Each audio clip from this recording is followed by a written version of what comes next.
Nithyananda Paramashivoham Om Nithyananda Paramashivoham Om Nithyananda Paramashivoham Om Nithyananda Paramashivoham Om Nithyananda Paramashivoham Om Nithyananda Paramashivoham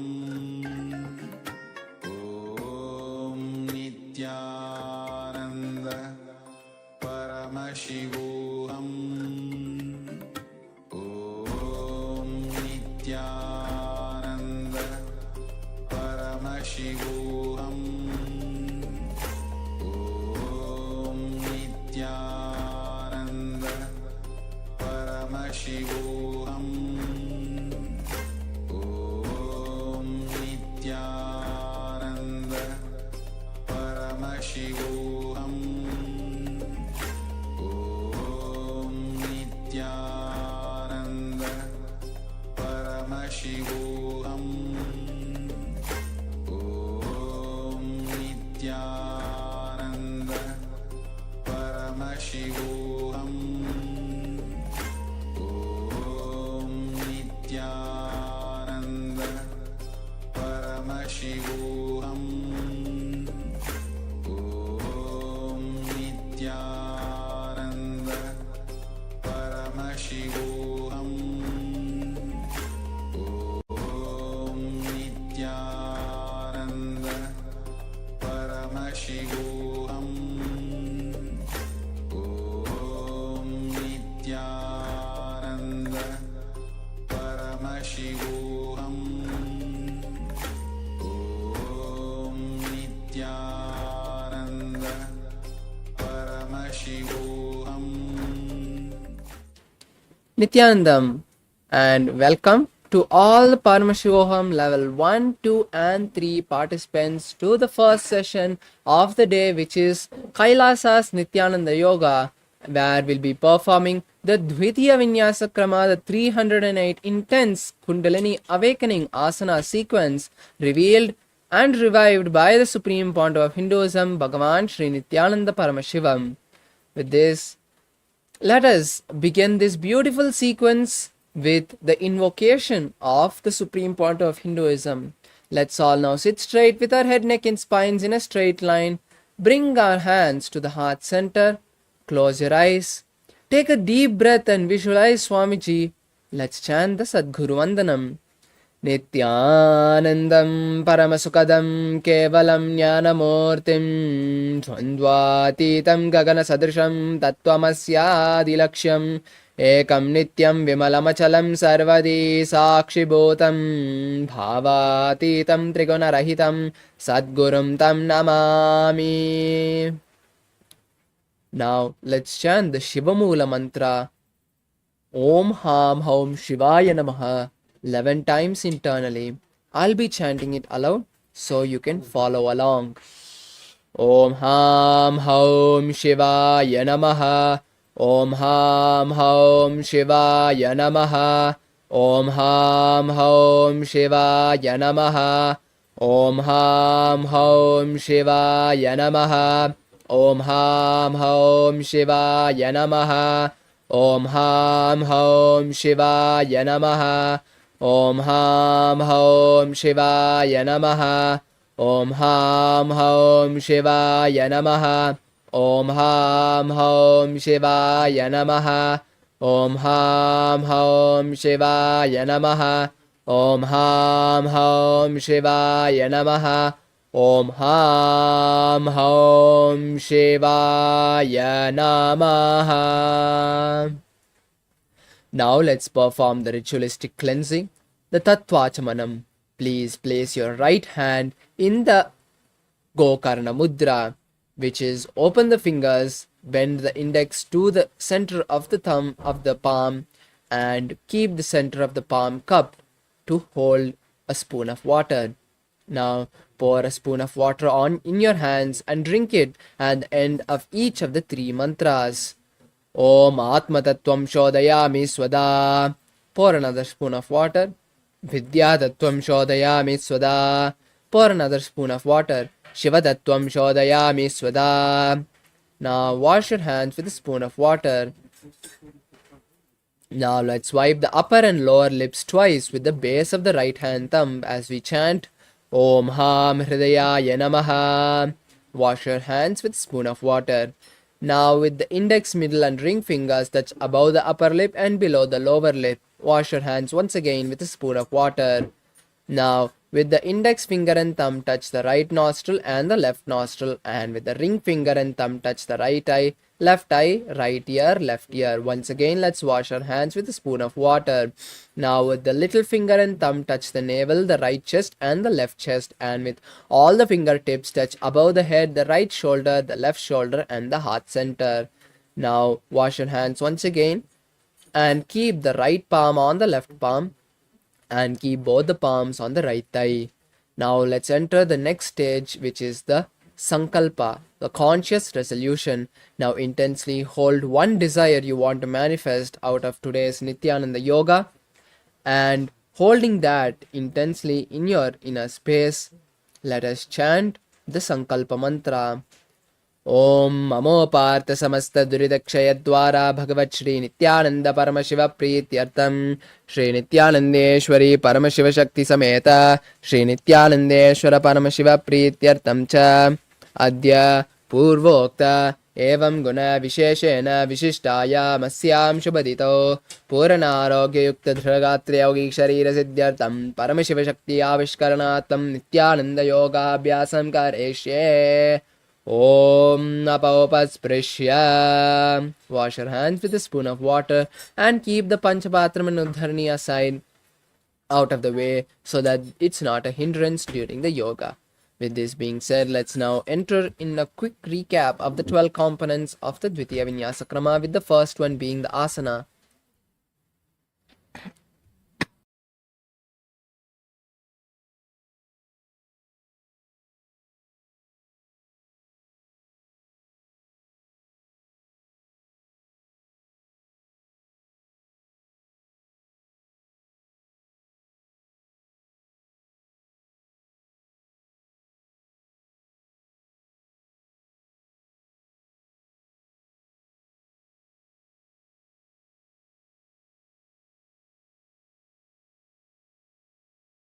With the first component, the asana.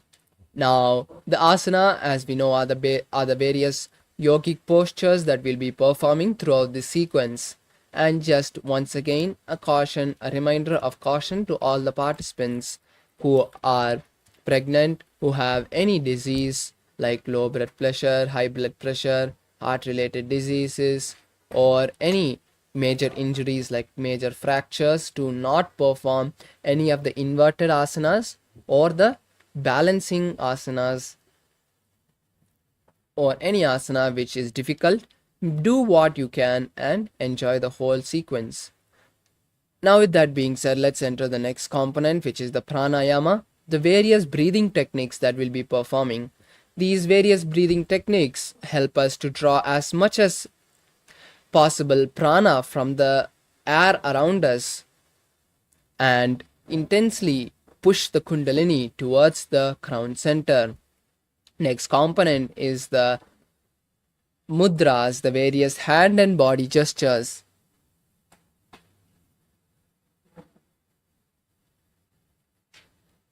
Now these gestures are like switches to turn on specific energy channels to help awaken the kundalini energy. The next component is the bandhas. The bandhas help push the kundalini little by little, contracting the muscles of the stomach, the root and the throat to press and send the kundalini towards the crown center. Next component is the visualizations. The visualizations are an important component as what context we hold during this Dvitiya Vinyasa Krama. That is what we'll be manifesting. So visualizing Paramashiva, the sages and other sacred objects are also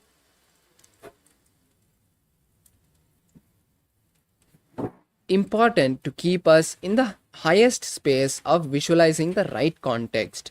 The next is the japa. The japa is the chanting of the various mahavakyas. These help us to stay in a space of unclutching, not being disturbed by our thoughts during this Dvitiya Vinyasa Krama. With that, let's move to the next component, the karnas. The karnas are the various dance postures that were performed by Paramashiva when he created the cosmos.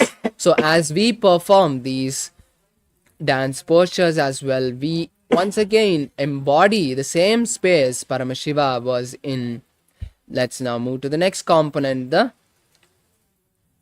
chanting of the Shastra Pramanas. The chanting of the Shastra Pramanas help us to remember the authenticity of this entire sequence, knowing that it's given directly to us by Paramashiva and it was revived by Swamiji to help us intensely awaken our Kundalini. Now with this, let's move to the next component, which is the mandala. The mandala is the sacred geometry, as you can see behind the acharyas, the sacred Sri Yantra, which holds 54 different energies is present. And as we just gaze at this Sri Yantra, the energies in the Sri Yantra also get awakened inside us due to the process of quantum entanglement. With this, let's move to the next component, the Abharana. As part of the Dvitiya Vinyasa Krama, you will be wearing a Rudraksha Mala. The Rudraksha is a sacred energy bead given to us by Paramashiva himself. Just by wearing it, the energy in our body is completely raised to a more positive state. And now to the last component, the Aushadha. We'll be wearing Bhasma, the sacred ash, on the 16 places, Kumkum and turmeric on the temples and the third eye. So with this being said, let's now enter the first asana, Sukhasana. Now sit with your head, neck and spine in a straight line. Keep your legs crossed and your palms on the knees. Touch the index and thumbs in Bindu Mudra. Visualize Paramashiva. Start performing the Samana Kumbhaka, which is inhaling, visualizing the intense fire rising in your spine, and then exhale. तत्सुखासनमित्युक्तमशक्तस्तत्समाचरेत् आसनं विजितं येन जितं तेन जगत्त्रयम्.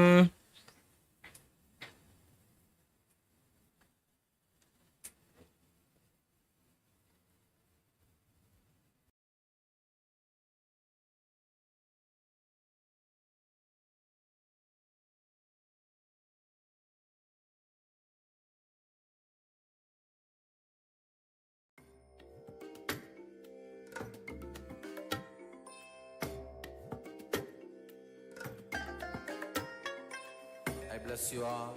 Let you all open all your three eyes and manifest the powers of Mahasadashiva. Om Nithyananda Paramashivoham. Om Nithyananda Paramashivoham. Om Nithyananda Paramashivoham. Om Nithyananda Paramashivoham. Om Nithyananda Paramashivoham. Om Nithyananda Paramashivoham.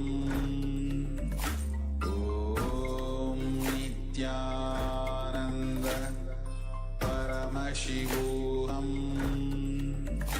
Om Nithyananda Paramashivoham.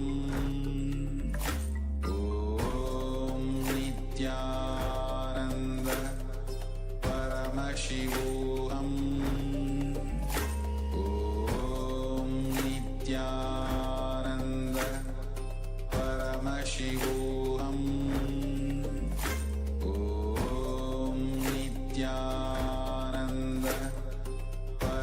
Paramashivoham. Om Nithyananda.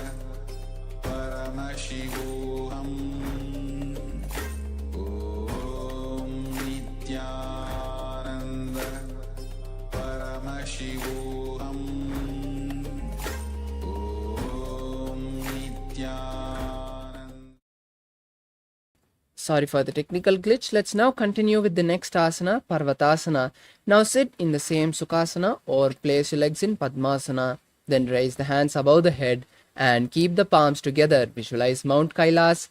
Perform the Mahamudra Bandha and hold the japa Soham in your inner space. अथ वक्षे महादेव पर्वतासनमङ्गलं यत्कृत्वा स्थिररूपी स्यात् षट्चक्रादिविलोपनम्. Now we move to the next asana, which is Halipavasana. Bring the soles of the feet together. Interlace the fingers behind the back. Lean down and place the forehead on the heels. Visualize Swamiji. Gaze to the nose and perform the Mahamudra Bandha. पूरवविधियाहु मे जानो उभयपगतली सम्पुटठानो पिष्टपछेदो वो करल्यावो दक्षिणकरसो वामगहावो. The next asana is Nagi Pavasana. Now raise up. Bring the forearms to the shins and the palms to the soles of the feet. Then place the forehead on the heels again. Visualize a snake. Gaze at the nose and perform the Mahamudra Bandha. पूरवविधिपर्यागाने नीचौहौ वीकहु निफनास्यौ लगाजी हाथ आगाने धरती लगावे पसारिदो वो हाथ की अंजूली करे. The next asana is Kokilasana. Rise up. Hold the big toes with the respective hands. Raise the feet straight and then cross them into Padmasana. Visualize a bird and perform the Mahamudra Bandha. अथान्यदासनं वक्ष्ये येन सिद्धो भवेन्नरः अकस्माद्वायुसञ्चारं कोकिलाख्यासनेन च. The next asana is Nithyananda. Rise up and place one foot above the other and hold on to opposite elbows. Rotate the hands in one direction and then the other. Visualize Swamiji. Gaze at the nose and perform Mahamudra Bandha. गोड़ा बामा पाद की आशमाहिली सोज दक्ष चरण को बार लौता परिगुल्फ समोज वाम पाद को महिलो बहुरौ Gulf जान तापरि गोड़ा दक्ष की आश बारली ठान.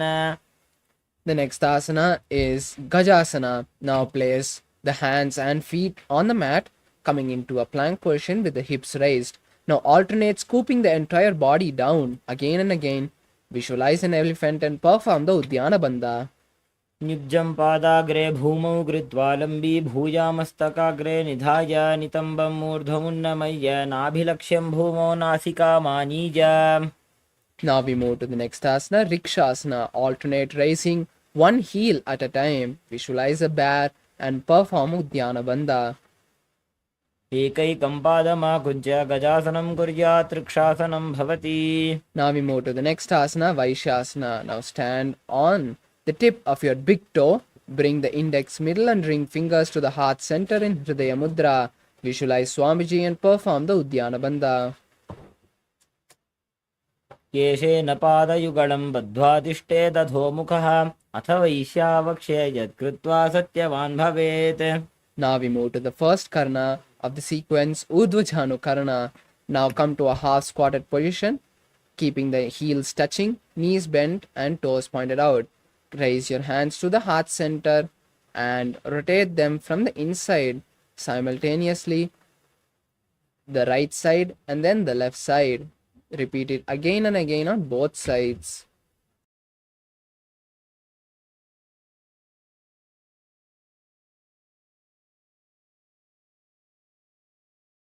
Now we move to the next asana, Balalingasana. Now interlace the fingers from the inside out and pull one knee to the chest and hold the raised knee with the interlaced fingers, visualizing holding a baby. Perform the Mahamudra Bandha. Continue to perform the Sahaja Samana Kumbhaka. एकं जानु उरसियालिङ्ग्य स्थातव्यं बाललिङ्गनं भवति. Next asana is Padapiranasana. Now pull one foot towards the buttocks and hold it with both the hands. Visualize Swamiji. Perform the Mahamudra Bandha and continue to perform the Samana Kumbhaka.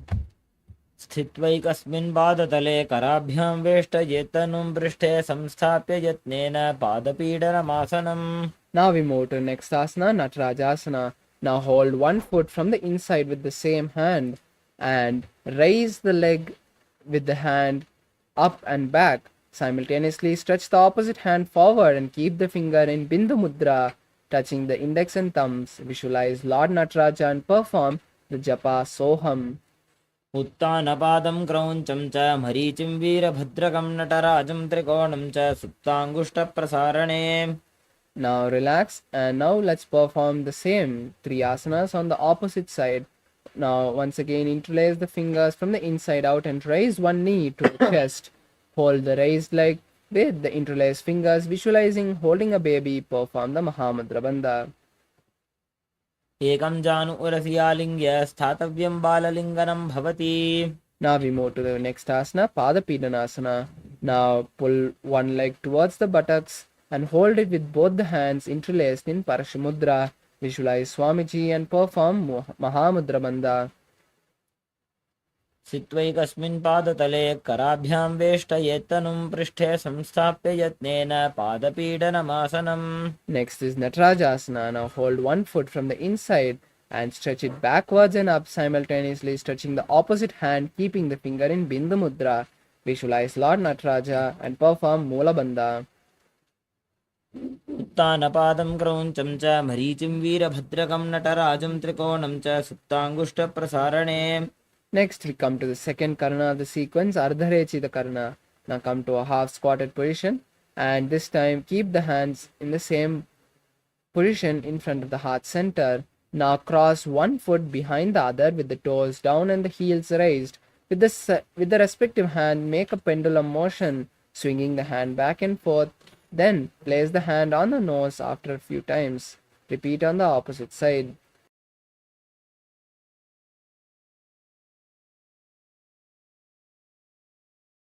Now we move to the next asana, skeleton dance. Start intensely shaking your body in all directions without visualizing or doing any pattern in the way you are shaking your body. Just visualize you're a complete structure of skeletons, of bones. See all your laziness and tiredness leaving the system and Swamiji filling it completely. Shake your body intensely. Relax. Catch your breath as we now move to the next karana, Katichina Karana. Now come to a half squatted position again. This time cross the hands above the head at the wrists. And now turn to the right and open the hands wide, and then come back to the center, then turn to the opposite side and once again perform the same repeatedly on both sides.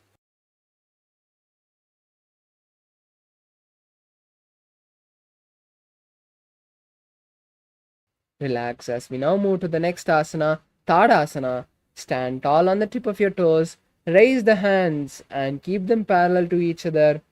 Visualize a palm tree, perform the Mahamudra Bandha, hold the new japa Shivoham and continue to perform the Samana Kumbhaka. महामुद्राबद्धकोनो ताडासनविभेदकान् विनोत्तानं सदा कुर्यादन्तर्वत्नीपतिप्रिया. Now we move to Uttanasana. Lean down and forward, keeping the hands by each foot. Visualize Swamiji in your inner space and perform the Mahamudra Bandha. महामुद्राबद्धकोनो ताडासनविभेदकान् विनोत्तानं सदा कुर्यादन्तर्वत्नीपतिप्रिया. Now we move to the next asana, Tarakshvasana. Keep your hands in a plank position, shoulder width apart, and keep the back straight. Now tuck the chin to the chest and rotate the neck from side to side in Chalandra Bandha. Visualize Swamiji in your inner space. गजासनवस्थित्वा मस्तकं वारं वारं दक्षिणकुक्षिं सव्यकुक्षिं नयेत् तरक्ष्पासनं भवति. Next is Bhujangasana. Lower the entire body to the ground and keep the hands by the chest. Now with the strength of the lower back, raise the upper body and balance, visualizing a cobra Open your mouth and inhale through the back of the throat in Bhujangani Mudra. अङ्गुष्ठनाभिपर्यन्तम् अधो भूमो विनिन्यसेत् कराभ्यां च धरां धृत्वा ऊर्ध्वशीर्षफणीवहि.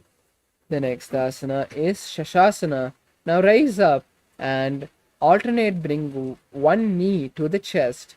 Visualize Swamiji in your inner space. Start performing the Sahaja Kumbhaka for the following asanas, which is inhaling, holding the breath and exhaling comfortably. गजासनसंस्थितो जानुद्वयमाकुञ्च्य वारं वारं कर्तव्यं शशासनं भवति. Now we move to the next asana, Ratasana. Alternate placing one foot between the palms, visualizing a chariot. गजासनसंस्थितो एकैकं पादं पुरोमार्गेण भ्रामयित्वा कर्तव्यं रथासनं भवति.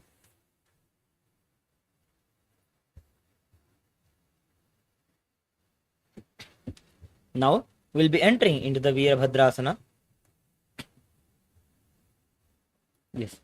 Now, keeping your one foot flat on the ground, keeping your toes pointing forwards and the knee bent at a 90-degree angle, extending the other leg back with the toes pointed outwards. Raise your arms up and parallel, pull your stomach in and up, engaging the Uddiyana Bandha. Gaze into your third eye, visualize yourself as Veerabhadra. वासिष्ठमथ कौण्डिन्यम् ऊर्ध्वकुक्कुटमेव च अष्टावक्रमथोत्थानं मयूरं सेतुबन्धनम्. We'll be repeating the Veerabhadrasana on the opposite side, bringing your left leg into a 90-degree angle position and extending your right leg back with your toes pointing outwards. Bring your arms up and parallel. Engage the Uddiyana Bandha, sucking in your stomach in and up towards your spine. Gaze into your third eye. Visualize yourself as Lord Veerabhadra. वासिष्ठमथ कौण्डिन्यम् ऊर्ध्वकुक्कुटमेव च अष्टावक्रमथोत्थानं मयूरं सेतुबन्धनम्. Now let's move to the next asana, Vrikshasana. Now stand tall on your feet and bring the left leg to the inner thigh of the right foot. Then bring the palms together in front of the heart center and raise them above the head. Visualize a tree, Vriksha, and pull the stomach in and up in Uddiyana Bandha. वामोरुमूलदेशे च याम्यं पादं निधायतु तिष्ठेत्तु वृक्षवद्भूमौ वृक्षासनमिदं विदुः. Now we'll perform Garudasana on the as you place the raised leg in front of the opposite thigh. Stand with the hands in front of the heart center. Visualize Lord Garuda in your inner space. गरुडासनमावक्ष्ये येन ध्यानं स्थिरं भवेत् सर्वदोषाद्विनिर्मुक्तो भवतीह महाबली. Now we perform Vrikshasana on the opposite side. This time place the right foot in the inner thigh of the left leg and bring the hands together in front of the heart center and raise them above the head. Visualize a tree and perform Uddiyana Bandha. वामोरुमूलदेशे च याम्यं पादं निधायतु तिष्ठेत् वृक्षवद्भूमौ वृक्षासनमिदं विदुः. Now we move to the next asana, Garudasana. On the opposite side, now place the raised foot in front of the opposite leg and visualize Lord Garuda. Keep your hands in front of your heart center. गरुडासनमावक्ष्ये येन ध्यानं स्थिरं भवेत् सर्वदोषाद्विनिर्मुक्तो भवतीह महाबली. Now we move to the next asana, Trikonasana. Now bring the feet apart, keeping one foot forward and the other foot back. Now raise the hands parallel to the ground. If the right foot is in front, place the right hand by the right foot and gaze to the sky as you keep the left hand also stretched upwards. Visualize a triangle. उत्तानपादं क्रौञ्चं च मरीचिं वीरभद्रकं नटराजं त्रिकोणं च गुप्ताङ्गुष्ठप्रसारणे. Now we move to the next asana, Trikonasana on the opposite side. Now switching the position of the legs, this time if your left foot is forward, place the left hand by the left foot and gaze at the sky, keeping the right hand stretched up as well. Visualize a triangle. उत्तानपादं क्रौञ्चं च मरीचिं वीरभद्रकं नटराजं त्रिकोणं च सुप्ताङ्गुष्ठप्रसारणे. Now we come to the next karna of the sequence, Nikutaka karna. Now place your feet in the Araimandi and your palms parallel to each other. Now raise one heel and alternate switching the palms and raising one heel off the mat. Visualize Paramashiva.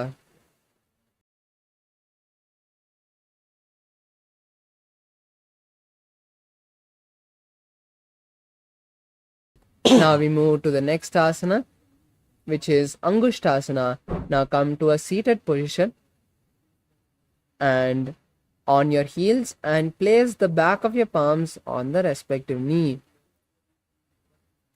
Then raise the hands in front of the heart center together and visualize Swamiji in your inner space. Start performing the Brahmari Kumbhaka, which is inhaling and exhaling, making a buzzing sound. Hold the new japa Sadashivoham in your inner space. कबन्धासनमित्याहुः गोरक्षासनमेव च अङ्गुष्ठमुष्टिकं ज्ञेयं ब्रह्मप्रासादितं तथा. The next asana is Saurasana. Now stretch one foot forward, sitting on the opposite foot, and keep the hands by the side with the palms faced forward. Visualize Swamiji in your inner space. प्रसार्यैकं पादतलं संस्थाप्य त्वेकपादकम्. Now we move to Vidunanasana. Now if your right leg is stretched, hold the right leg with the right hand and the heel of the left leg with the left hand. Try to place the forehead on the right knee. Visualize Swamiji in your inner space. गुल्भस्थितो पादमेकं प्रसार्य तत्पादाग्रं संस्पृशेत् तत्करेण. Now we move to Saurasana on the opposite side.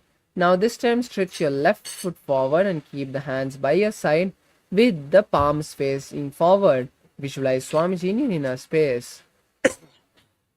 प्रसार्यैकं पादतलं संस्थाप्य त्वेकपादकम्. Now we move to the next asana, Vidunanasana on the opposite side. Now hold the left foot with the left hand and the right foot's heel with the right hand. Place the forehead on the left knee if possible and visualize Swamiji. गुल्भस्थितो पादमेकं प्रसार्य तत्पादाग्रं संस्पृशेत् तत्करेण. Now we move to the next asana, Brahmajarunkushasana. Now bring both the heels under the perineum again and keep the back of the palms on the respective knee. Now open the feet apart and tuck the chin to the chest and gaze to the floor. Visualize Swamiji and perform the Udyana Bandha. दोवू फणा पाणी होए वैसे AD दो गुदानी वैसे कोरब कथलियां की माहिली आयस माहेरा शेमिली. The next asana is Kapilasana. Place the knees on the ground and the palms on the knees. Visualize the great sage Kapila. Gaze to the nose and perform Udyana Bandha. उभई पगथली समटहरावे तिनको माहिली core मिलावे फना पानी उकड़ होए वैसे एडी दोबू जोनी निवैसे. Now we move to Bhadra Gorakasana in the same position as you are being seated now. Just switch the gaze to the third eye and change the visualization to Swamiji. दोवू पगदली संपुट करे कोरवारली भूपर धरे कोरवारली राखे ऐसे तापरी मूल द्वार टिकी बैसे.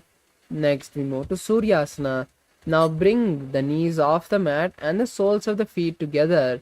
Then bring the base of the palms and the little finger and the thumb together, opening the fingers wide apart like a lotus, and raise the hands above the head and gaze through the gap of the palms. Visualize Lord Surya and perform the Udyana Bandha.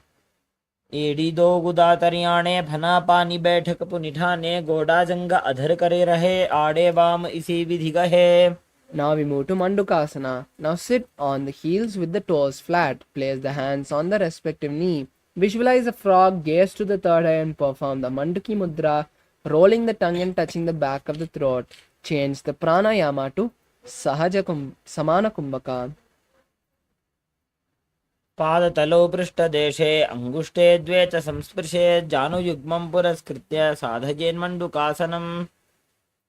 Now we move to the next asana, Uttana Mandukasana. Raise the hands, cross them behind the back and touch opposite shoulders. Continue to perform the Mandaki Mudra, gaze at the third eye and the visualization of a frog as you perform the Udyana Bandha. मण्डुकासनमध्यस्थं कूर्पराभ्यां धृतं शिरः एतद्भेकवदुत्थानमेतदुत्थानमण्डुकम्. Now we move to Simhasana. Now cross the ankles and keep the hands on the knees. Be seated on the ankles. Now lean forward, stick the tongue out and exhale forcefully as you gaze at the nose and visualize a lion. दक्षिणं सव्यगुल्फेन दक्षिणेन तथेतरं हस्तौश्च जान्वो संस्थाप्य स्वाङ्गुलिश्च प्रसार्य च. Now we move to Bhadrasana. Now uncross the ankles and cross the hands behind the back. Tuck the chin to the chest and visualize Swamiji. Gaze at the nose and with the hands crossed behind the back, hold the opposite big toes in Prana Mudra. Continue to perform now the Brahmari Kumbhaka. गुल्फौ च वृषणस्याधो विक्रमेण समाहितः पादाङ्गुष्टौ कराभ्यां च धृत्वा च पृष्ठदेशतः. Now we move to Kakabusandhyasana. Now bring the soles of the feet flat on the mat and the feet together. Then from the inside around, wrap the hands and try to interlace them behind the back. Visualize a crow and gaze to the nose. प्रथमे वेसक उकडठाने दोगुहात पकवमी च आने तिनको मोड़ी नल्या परिल्यावे पिष्टपछे काकसी करावे.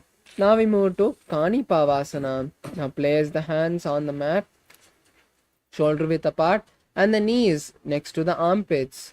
Then lean onto the hands and slowly raise the feet off the mat, bringing the legs to the buttocks. Visualize Swamiji in your inner space. आसन को गुण आशी दुषिता होई तो आछी होई. Now we move to Kapaliyasana. As you place the crown on the ground and the palms wide apart, keep the knees on the hands. Slowly raise the feet and straighten the knees into a headstand. Visualize Swamiji and gaze at the nose. शीश शीशा धरती टेकी पकदो वो मिलिवा ऊंचा कुकरे. Now relax as we move to the next asana, Parshamayurasana. From this asana, we'll be performing the Murcha Kumbhaka, the Rechaka Kumbhaka, which is exhaling completely, holding the lungs empty and then inhaling. Visualize a peacock as you perform Parshamayurasana. Now sit in a squatting position, align the elbows to the knees and hips, lean onto the elbows and straighten the legs to the side. Visualize a peacock and gaze to the third eye. मयूरं दण्डवत् कुर्यान् मायूरं दण्डनामकम्. Now we move to Parshamayurasana on the opposite side. Once again, come to the squatting position and keeping the hands on the other side of the body, align the elbows to the knees and hips, lean onto the elbows and straighten the feet to the side, visualizing a peacock and gazing at the third eye. मयूरं दण्डवत् कुर्यान् मायूरं दण्डनामकम्. Now we move to Bhairaganathasana. Now come to a plank position and keep one foot in between of the palms. Visualize a Kala Bhairava and gaze to the third eye. आसन को गुण पीति जाई.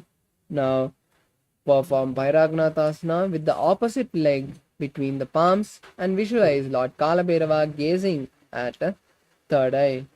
आसन को गुण पीति जाई. Now we move to Unmukha Pitasana. Now come to a plank position and keep the forearms on the mat. Visualize Swamiji and gaze at the third eye. भून्यस्तौ जानुनी हस्तौ चतुष्पदमवाङ्मुखम् उत्थापिताङ्घ्रियुगलकटिस्थलमभिरुका. Now we move to Vashishtasana. Now raise up to the plank position, roll onto one hand and keep the other hand straight towards the sky. Gaze at the sky as well and visualize great sage Vashishta in your inner space. ऊर्ध्वकुक्कुटवासिष्ठमरीचिहलमत्स्यकं परिवृत्तिं चोदरस्य विविधं धनुरासनम्. Now we move to Vashishtasana on the opposite side. As you roll onto the other hand and stretch the opposite hand towards the sky, gaze at the sky as well and visualize great sage Vashishta. ऊर्ध्वकुक्कुटवासिष्ठमरीचिहलमत्स्यकं परिवृत्तिं चोदरस्य विविधं धनुरासनम्. Now we go to a seated asana, Anjani asana. Now sit on the ground with the feet stretched forward. Place the hands under the buttocks and visualize Lord Hanuman. Tuck the chin to the chest in Jalandhara Bandha and gaze to the nose. दोबू कर की उभय हथेली कोरबारेली मैले भेली सो आगाने भूपरिदाशे महाने अंगुली मिलिराशे. Now we move to Paschimottanasana.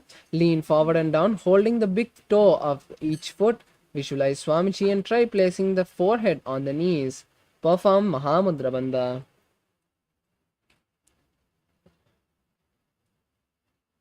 जानु परिललाटन्तु पश्चिमं ताणमुच्यते येन केन प्रकारेण सुखं धार्यं च जायते. Now we move to Ugrasana. Rise up, interlace the fingers behind the neck and lean down once again, placing the forehead between the knees and the hands outside of the knees. Visualize Goddess Kali and perform the Mahamudra Bandha. Hold the new japa Mahasada-shivoham. स्वपानिभ्यां दृढं धृत्वा जानुपरिशिरोऽन्यसेत् आसनोग्रमिदं प्रोक्तं भवेदनिलदीपनम्. Next we move to Marichi Asana. Now pull one foot towards the perineum and from the inside wrap the raised knee, interlacing the fingers behind the back. Visualize the great sage Marichi in your inner space. उत्तानपादं क्रौञ्चं च मरीचिं वीरभद्रकं नटराजं त्रिकोणं च सुप्ताङ्गुष्ठप्रसारणे. Now we move to Mahamudrasana as you place the raised knee on the mat and lean your body down fully and hold the stretched leg, placing the forehead on the stretched knee. Visualize Swamiji and perform Mahamudra Bandha. महामुद्रां प्रवक्ष्यामि तन्त्रेऽस्मिन् मम वल्लभे यां प्राप्य सिद्धा सिद्धिं च कपिलाद्याः पुरागताः. The next asana is Marichi Asana on the opposite side. Now pull the opposite leg between towards the palm, towards the perineum, and from the inside wrap the raised knee and interlace the fingers behind the back. Visualize Swamiji in your inner space. उत्तानपादं क्रौञ्चं च मरीचिं वीरभद्रकं नटराजं त्रिकोणं च सुप्ताङ्गुष्ठप्रसारणे. Now we move to Mahamudrasana on the opposite side, placing the raised knee on the mat, lean down and forward, placing the forehead on the stretched knee, hold the stretched leg with both the hands and visualize Swamiji perform the Mahamudra Bandha. महामुद्रां प्रवक्ष्यामि तन्त्रेऽस्मिन् मम वल्लभे यां प्राप्य सिद्धा सिद्धिं च कपिलाद्याः पुरागताः. Now we move to the next asana, Bhadrasana 2. Bring the soles of the feet together and hold the soles with the respective hands. Visualize Swamiji in your inner space and gaze to the third eye as you continue to perform the Rechaka Kumbhaka and Mahamudra Bandha. गुल्फौ तु वृषणस्यादः सीवन्त्याः पार्श्वयोः क्षिपेत् पादपार्श्वे तु पाणिभ्यां दृढं बद्ध्वा सुनिश्चलम्. Now we move to Gwalipavasana. Place your feet slightly apart from the knees and the hands on the respective knees. Visualize Swamiji and tuck the chin to the chest in Jalandhara Bandha, gaze at the nose. पूरब चरपट चौक कख्यो सोजी वाही विधि जो कीजे सोजी जामे एड़ी भिन्न जराशे अंगुल 8 अंतरो राशे. Now we move to Joni Asana. Pull the feet towards the perineum and lower the forehead to the floor in front of the feet. Hold the feet with each hand and visualize the physical representation of Paramashiva Shakti, the Yoni Mandala. दोबू पगदली संपुट करे एड़ी मेड़ के ढिंग दरे. Now we move to next asana, which is Matsya Virava. Now,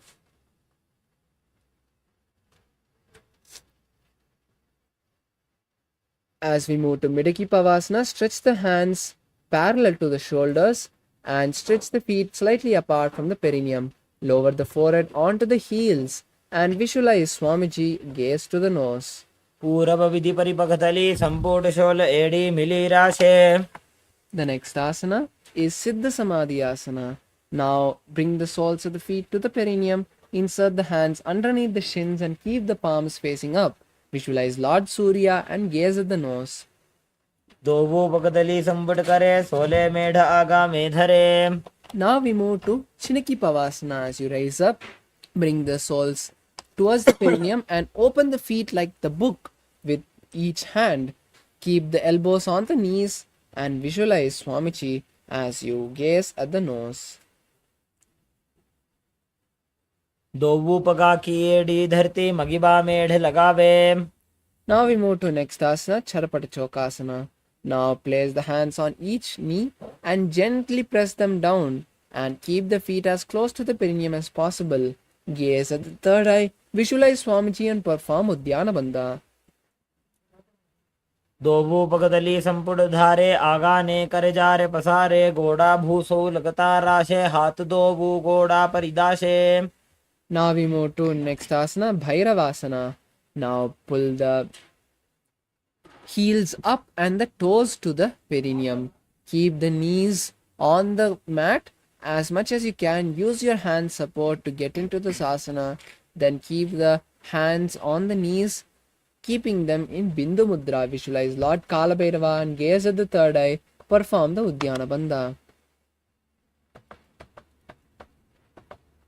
गुल्फौ सम्पीड्य चान्योन्यं व्युत्क्रमेणोत्थितं शनैः जान्वोः पार्श्वगतौ हस्तौ दण्डवद्भैरवासनम्. Now we move to the next asana, Samanasana. Now keep one foot by the perineum and the other foot to the chest. Then visualize Swamiji in your inner space and gaze at the third eye.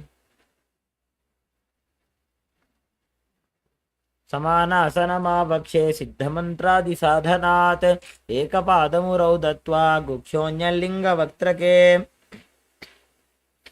Now we move to the next asana, Apanasana. Now place the raised foot and place it on the respective shoulder and stretch the other foot straight and up, keeping the hands by the side of the body. Visualize Swamiji and gaze at the third eye. केवलं पादमेकं च स्कन्धे चारोप्य यत्ततः एकपादेन गगने तिष्ठेत्तदण्डवत् प्रभो. The next asana is Samanasana on the opposite side.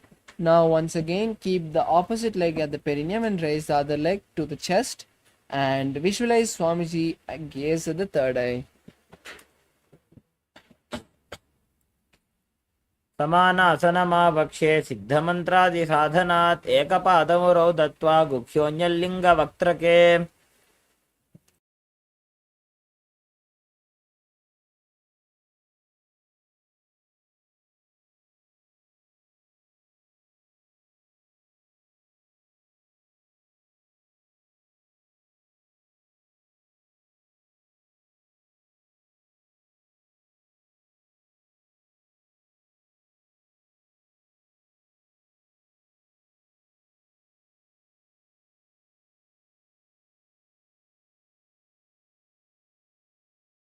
Now we move to the next asana, Apanasana on the opposite side. Now place the raised leg on the respective shoulder, stretch the opposite foot forward and up, keep the hands by the side of the body for balance and visualize Swamiji and gaze at the third eye.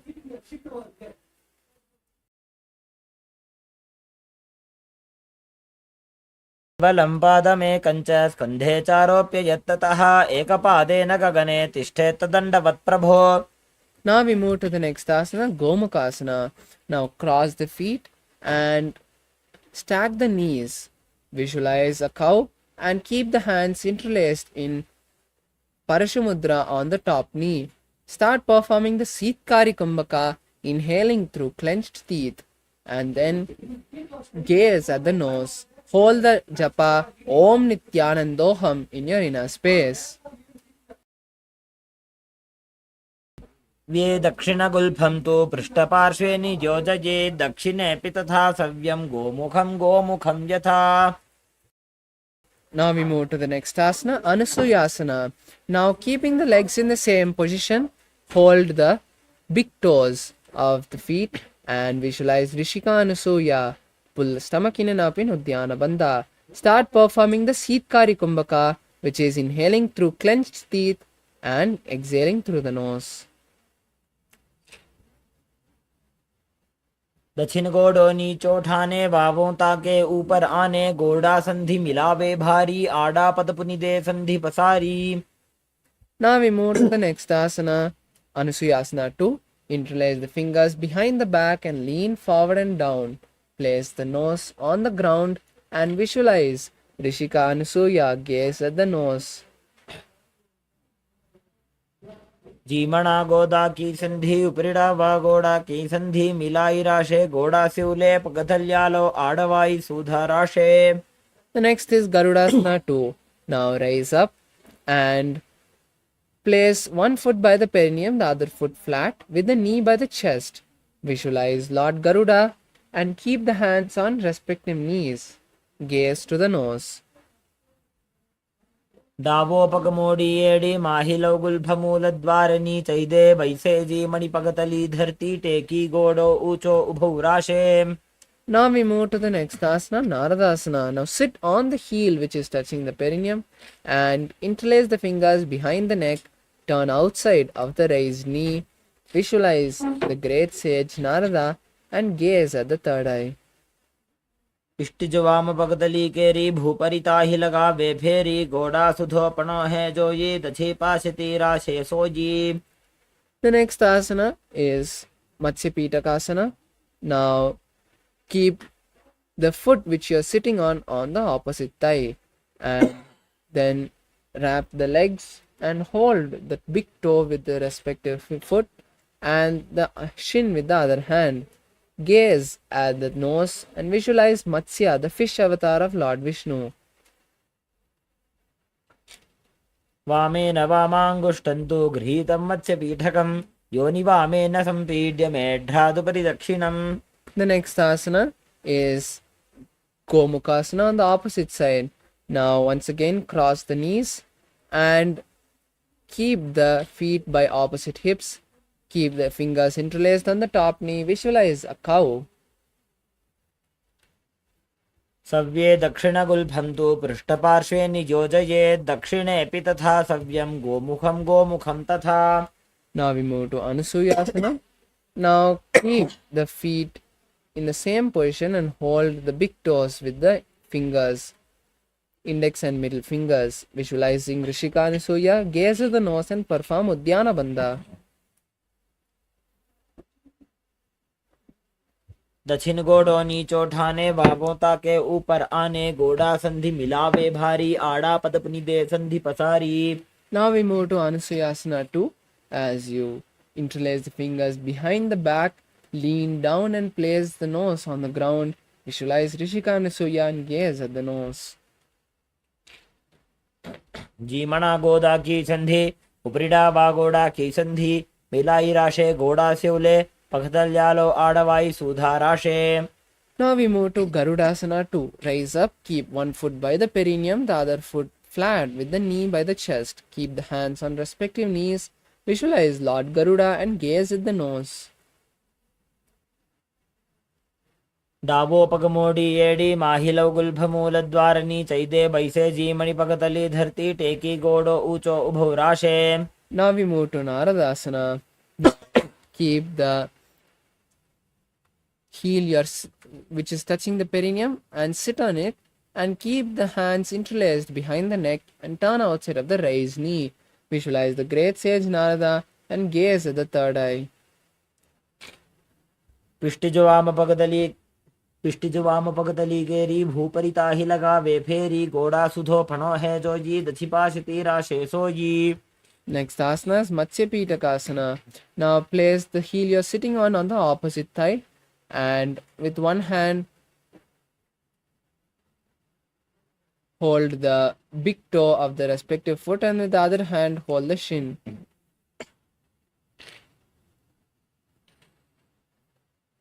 With the other hand hold the shin. Visualize Matsya, the fish avatar of Lord Vishnu, and gaze at the nose. वामेन वामाङ्गुष्टन्तु गृहीतं मत्स्यपीठकं योनि वामेन सम्पीड्य मेढ्रादुपरि दक्षिणम्. Next is Matsyendrasana. Now keep the feet stretched. Now place the left leg on the right thigh and bend the right knee Turn outside of the right knee, keeping the left elbow on the right knee. Keep the right hand on the mat behind. Turn back and gaze at the third eye, visualizing the great sage Matsyendranatha. उदरं पश्चिमाभासं कृत्वा तिष्ठति यत्ततः नम्राङ्गं वामपादं हि दक्षजानुपरिन्यसेत्. Now we move to the next asana, Kubhasana. Now place one hand, the left hand on the foot of the right foot, and raise the right hand and place it on the right ear. Visualize a camel and continue to gaze at the third eye. आसन को गुण झोलो जाए. The next asana is Matsyendrasana 2. Now place the right hand back on the mat and visualize the great sage Matsyendranatha as you continue to gaze at the third eye. मत्स्येन्द्रपीठं जठरप्रदीप्तिं प्रचण्डरुक्मण्डलखण्डनास्त्रम् अभ्यासतः kundalini प्रबोधं दण्डस्थिरत्वं हि ददाति पुंसाम्. The next asana is Matsyendrasana on the opposite side. This time place the right foot on the left thigh and bend the left knee. Turn outside of the left knee with the right hand on the left knee. Keep the left hand on the mat and visualize the great sage Matsyendranatha. Continue to gaze at the third eye. उदरं पश्चिमाभासं कृत्वा तिष्ठति यत्ततः नम्राङ्गं वामपादं हि दक्षजानुपरिन्यसेत्. Now we move to Matsyendrasana, Kubhasana. Keep the right hand on the left foot and place the left foot on the left ear. Visualize a camel and gaze at the nose. आसन को गुण झोलो जाए. Now we move to Matsyendrasana 2 as you keep the left hand on the mat again. Visualize the great sage Matsyendranatha and gaze at the third eye. मत्स्येन्द्रपीठं जठरप्रदीप्तिं प्रचण्डरुक्मण्डलखण्डनास्त्रम् अभ्यासतः kundalini प्रबोधं दण्डस्थिरत्वं हि ददाति पुंसाम्. The next asana is Padmasana. Now cross the feet and place them on opposite thighs as you keep the palms on the respective knee. Visualize Paramashiva, gaze at the nose and perform Mahamudra Bandha. आसनं द्विविधं प्रोक्तं पद्मं वज्रासनं तथा ऊर्ध्वोरुपरि चेद्धत्ते उभे पादतले यथा. Next is Padmasana 2. Now cross the hands and hold opposite feet. Visualize Paramashiva Shakti, Devi Parvati and gaze at the nose. उत्तानौ चरणौ कृत्वा ऊरु संस्थौ प्रयत्ततः ऊरु मध्ये तथोत्तानो पाणी कृत्वा तु तादृशौ. Now we move to the next asana, Kukutasana. Now insert your hands through the gap of the thighs and calves, and then keeping the palms flat with the fingers pointed forward, raise the entire body off the mat and visualize a rooster. Start performing the Saja Kumbhaka. पद्मासनं सुसंस्थाप्य नान्वोरोरन्तरे करौ. Now relax and we move to Baddhakeki Asana. Now keep the palms on the mat as you raise onto the knees with the feet in Padmasana. Now keep the palms flat with the fingers facing backward. Slowly lean the navel onto the elbows and then leaning forward, gently raise the feet off the mat and balance on the hands. Visualize Swamiji. धरामोष्टभ्यकरद्वयेन तत्कोर्परि स्थापितानाभिपार्श्वः. Now we move to the next asana, Mayurasana. Now keep the hands in the same position and remove the legs from Padmasana, coming to a kneeling position. Then once again lean the navel onto the elbows, and then this time before raising push your body forward and then try raising the feet, raising them off the mat, balance on the hand and visualize a peacock. अथ वक्षे Mahadev मयूरासनमुत्तमम्. Now relax as we now move to the next asana, Makarasana. Now lie on your stomach with your fingers interlaced behind your head. Visualizing a crocodile, continue to perform the Saja Kumbhaka Hold the new japa Om Nithyananda Mahasadashivoham in your throat center. अध्यासचेते हृदयं निधाय भूमौ च पादौ च प्रसार्यमानौ शिरश्च धृत्वा करदण्डयुग्मे देहाग्निकारं मकरासनं तत्. Now we move to the next asana, which is Shalabhasana. Place your hands by the chest, raise your head up, and with the strength of the lower back, lift the legs off the mat, visualizing a locust. Continue to perform the Mula Bandha. अध्यासचेते करयुग्मपक्षो भूमिमवष्टभ्य करयोत्तलाभ्यां पादौ च शून्ये च वितस्ति चोर्ध्वं वदन्ति पीठं शलभं मुनीन्द्राः. Now we move to Ustrasana. Now bend the knees and bring the feet to the side of the hips and gently, slowly press the feet to the ground by the hips. Visualize a camel. अध्यासचेते पदयुग्मव्यस्तं पृष्ठे निधायापि धृतं कराभ्याम् आकुञ्चयेत् सम्यगुदरास्य गाढं मुष्ट्रं च पीठं योगिनो वदन्ति. Now we move to the next asana, which is Dhanurasana. Hold the feet from the inside and keeping the grip on the feet tight, simultaneously raise the thighs and the upper body off the mat, bending the back as much as possible. Visualize a bow and gaze at the third eye. प्रसार्य पादौ भुविदण्डरूपौ करौ च पृष्ठे धृतपादयुग्मम्. Now relax as we move to the next asana, Bhagasana. Now come to a seated position on the heels with the toes flat. Keep the hands on the knees. Visualize Swamiji, gaze at the third eye, and start holding the new japa Om Nithyananda Paramashivoham in your throat center. Continue to perform the Saja Kumbhaka. उल्टा मोड़ी पाव दो वैसे बहुरो जुगति करे एक ऐसे पावन महिला गुल्प जो होबू कुला पाशतीला वेसोबू. Now we move to the next asana, Gohi Asana. So now we'll be performing two inverted asanas. You can take the support of a wall or a partner to perform. Now lean forward and place the elbows and forearms on the mat. Interlace the fingers and then place the crown between the interlaced fingers.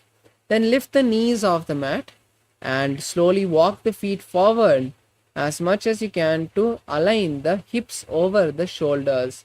And then gently kick the feet and try to keep the back straight. Visualize Swamiji and gaze at the nose.